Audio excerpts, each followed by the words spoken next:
Yes, this is very important.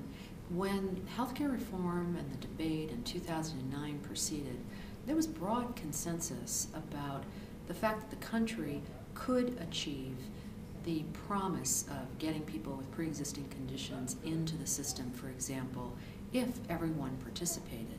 What we learned from the states that either didn't proceed with the linking the two, or actually decided to not continue the link, and there's a bit of a legacy of both. What we learned was, as a result of that, we saw higher costs, we saw a reduction in choices, and we saw that a number of people who thought that they would be protected really weren't. Because the younger and the healthier people didn't purchase coverage, the incentives morphed from actually one of purchasing coverage, which was the expectation, to incentives that really encourage people to wait until they were sick to purchase coverage. And you can't build an insurance system, it's really not insurance, on that legacy.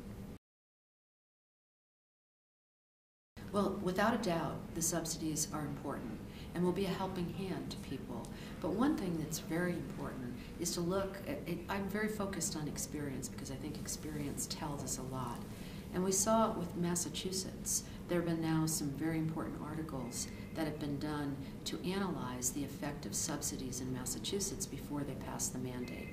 Because as you frame the question, the discussion in Washington, D.C. anyway, has been whether or not subsidies alone would be enough.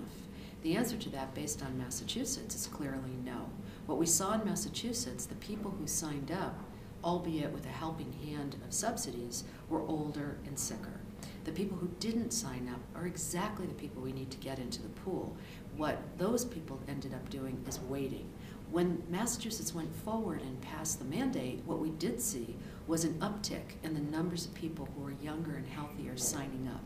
And that's exactly how the link between universal participation and market reforms is supposed to work. So dividing and divorcing and breaking that link really means that the market reforms that are in the legislation will not and cannot work as intended.